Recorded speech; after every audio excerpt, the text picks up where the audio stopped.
पाकिस्तान के home ground पर पहली बार व्हाइट वॉश का सामना इंग्लैंड ने कराची टेस्ट 8 विकेटों से जीत लिया। रिपोर्ट आपको पहले दिखाते हैं।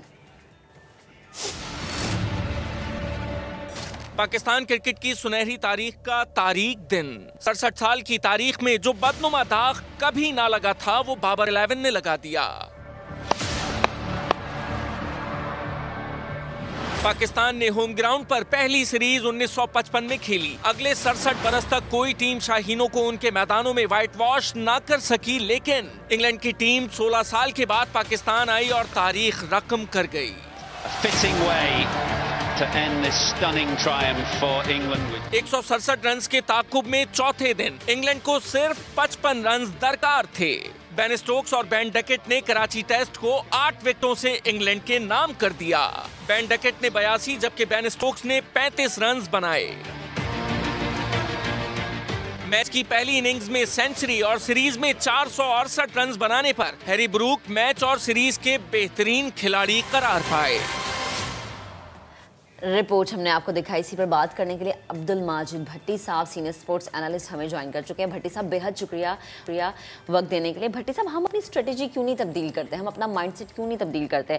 हमारे यहाँ आज भी 1978 की क्रिकेट खेली जाती है जो कि हमें लॉस में लेके जा रही है। कब होगी तब्दीली हमारे यहाँ क्रिकेट में?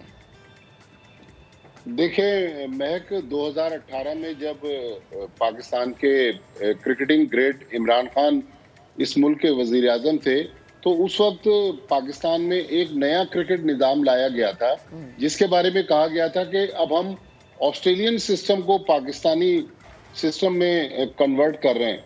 तो चौथा साल अब शुरू हो गया, हमें तो उस ऑस्ट्रेलियन सिस्टम के असरात नजर नहीं आए। आपने बहुत सारे रिकॉर्ड्स बताए, एक छोटा सा रिकॉर्ड मैं भी आपसे शेयर कर दूं कि पाकिस्तानी सरजमीन पर इन 67 सालों में 154 टेस्ट मैचेस हुए हैं और ये हिस्ट्री में पहली बार था कि एक ऑस्ट्रेलिया के खिलाफ लाहौर टेस्ट और 3 लगातार टेस्ट इस सीरीज के हमने इन 154 में से लगातार 4 टेस्ट मैच कभी भी नहीं हारे। तो हमारे क्रिकेट सिस्टम पर बहुत बड़ा सवाल है कि हमारी टीम होम ग्राउंड पर इतना बुरा परफॉर्म कर रही है। मेरा ख्याल में हमारे पास अभी भी अच्छे प्लेयर्स मौजूद हैं, बेहतर टीम बन सकती है। मेरे ख्याल में थोड़ा सा शायद मैं हाश हो जाऊं कि लाइकिंग डिसलाइकिंग की बात बज़ाहिर नजर आती है कि फवाद आलम बाहर बैठे हुए, सरफराज अहमद बाहर बैठे हुए, यासिर शाह बाहर बैठे हुए, असद शफीक बाहर बैठे हुए, हसन अली बाहर बैठे हुए, और भी कुछ नाम होंगे जिनको मैं शायद भूल गया हूँ कहते हुए।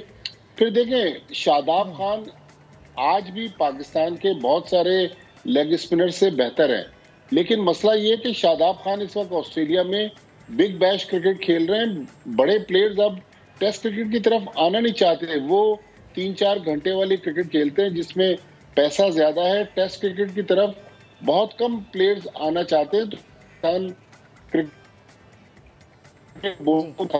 कि हमारी क्रिकेट इस नहज पर पहुंच गई है कि आज सारे बुरे रिकॉर्ड जो हैं वो पाकिस्तान टीम के साथ मंसूब हो रहे हैं। मेरे ख्याल में अगर गैर जानिबदाराना अंदाज में अच्छी सिलेक्शन, अच्छे 11 प्लेयर्स उतारे जाते तो हमारी टीम इतनी बुरी नहीं थी कि इंग्लैंड से 3-0 हार जाती। इसमें कोई शक नहीं कि इंग्लैंड ने बड़ी जबरदस्त क्रिकेट खेली, उन्होंने पाकिस्तान को आउट क्लास कर दिया, लेकिन मेरे ख्याल में हमारे सिस्टम में कहीं ना कहीं खराबी है जिसका हमें इजाला करना पड़ेगा। भट्टी साहब, मार्जिन फॉर एरर कुछ लोगों के लिए अलग है और कुछ लोगों के लिए अलग है। हमारे कॉरेस्पॉन्डेंट खिज़र ने जब बाबर से सवाल किया कि जी क्या मसला है, आप फवाद आलम को क्यों नहीं आपने लिया, तो बाबर ने रिप्लाई किया कि देखिए फवाद आलम अच्छा नहीं कर रहे थे तो हमने हटा दिया, तो अच्छा तो रिजवान भी नहीं कर रहे। अच्छा, जब उनसे रिजवान की और सरफराज की बात आई तो उन्होंने उसकी जस्टिफिकेशन दी, देखें सैफ़ी भाई जो थे वो खेल रहे थे फर्स्ट क्लास, तो हम उनको टीम में कैसे ले आते, तो सैफ़ी भाई क्या करें, तो सैफ़ी भाई क्या करें फिर, मतलब कि फर्स्ट क्लास खेलते हुए बंदा आता है ना नेशनल टीम में, वो और क्या करें? बिल्कुल फैसल, आप दुरुस्त कह रहे हैं कि एक तरफ आपने एक लंबा रन दे दिया मोहम्मद रिजवान को। अजहर अली, खैर अब तो वो रिटायर हो गए, लेकिन अजहर अली को भी पास्ट में हमने बहुत सारे मौके दिए। फवाद आलम को हमने चंद इनिंग्स पर टीम से बाहर कर दिया। मेरे ख्याल में बाबर आजम के साथ अब ये जो 3-0 का रिकॉर्ड जुड़ गया है, 4 लगातार टेस्ट हारने का रिकॉर्ड उनसे मंसूब हो गया, तो उसमें उनकी अपनी गलतियां भी हैं। जब आप बड़े मनसब पर बैठते हैं और आपके सामने मुल्क की इज्जत होती है, तो फिर आपको गैर जानिबदारी से सिलेक्शन करना चाहिए। यही मैंने, जो महक शुरू में सवाल पूछ रही थी, उसके जवाब में यही कहा था कि हम बेहतर 11 सिलेक्ट कर सकते थे, लेकिन हमने नहीं किया। हमने थोड़ा सा पसंद नापसंद को अहमियत दी। हमने शायद समझा कि इंग्लैंड तरने वाला है, इसको तो हम अपने स्पिनर से पकड़ लेंगे।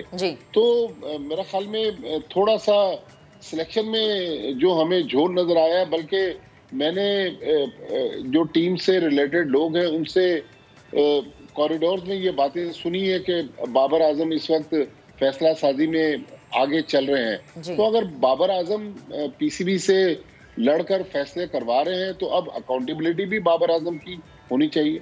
बिल्कुल। अच्छा भट्टी साहब, जब हम बात करते हैं यकीनन बाबर आजम पे भी सवालात उठे, कप्तानी पे भी सवालात उठे। मेरा ये मानना है कि ऑस्ट्रेलिया, साउथ अफ्रीका और इंग्लैंड में खिलाड़ियों को कप्तानी के लिए बाकायदा तैयार किया जाता है, उनकी बाकायदा ट्रेनिंग। लेकिन यहाँ पर किसी को भी अचानक उठा के आप कप्तान बना देते, तो जिससे हमारी टीम तो वाकई लॉस में जाती है, हमारा इमेज कितना दुनिया में खराब होता है। बिल्कुल, आपने दुरुस्त फरमाया। जो फैसल कह रहे थे, खिजर ने जो सवाल किया, मैंने भी बाबर आजम से ये सवाल किया था कि अगर आप समझते हैं कि आपकी बैटिंग मुतासिर हो रही है और आप प्रेशर में हैं, तो आप कप्तानी छोड़ दें। उन्होंने कहा कि नहीं, मुझ पे कोई प्रेशर नहीं है, मुल्क की कप्तानी मेरे लिए एजाज है और मैं चाहता हूं कि प्रेशर को हैंडल करूं और पाकिस्तान को जितवाऊं। ठीक है, अगर बाबर आजम अब से चंद हफ्ते पहले T20 वर्ल्ड कप का उन्होंने पाकिस्तान को फाइनल खिलवाया, इसमें कोई शक नहीं। कल रात में देख रहा था, शाहीन शाह अफरीदी ने बाबर आजम की कप्तानी के लिए ट्वीट किया, हारिस रऊफ ने उनके लिए ट्वीट किया। बाबर आजम भी हमारे मुल्क के स्टार हैं। हम ये नहीं चाहते कि हम बाबर आजम को इस शिकस्त को सामने रखकर लेट डाउन करें या उन पर क्रिटिसिज्म करें, लेकिन हमें वो कप्तान चाहिए जो फ्रंट से लीड करे। हमें वो कप्तान चाहिए जो शिकस्त को तो ओन करे, लेकिन अपनी परफॉर्मेंस पे भी वो जस्टिफाई करे ना। नो डाउट बाबर आजम ने अभी भी सबसे ज्यादा 350 रन बनाए हैं, लेकिन बाज जगहों पर हमें ऐसा नजर आया कि पाकिस्तान के बहुत सारे बैट्समैन, जिनमें बाबर आजम भी शामिल थे, जो अपनी इनिंग्स खेलकर उन्होंने अगले मैच की जगह पक्की करने के बाद विकेट थ्रो करके आउट हो गए।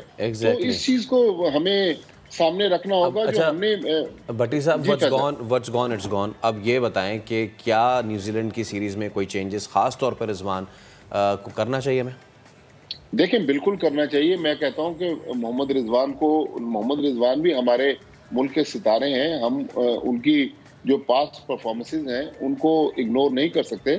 मोहम्मद रिजवान को हम रेस्ट दे दें। मेरे ख्याल में सलमान अली आगा शायद फवाद आलम या असद शफीक से बेहतर बैट्समैन नहीं है।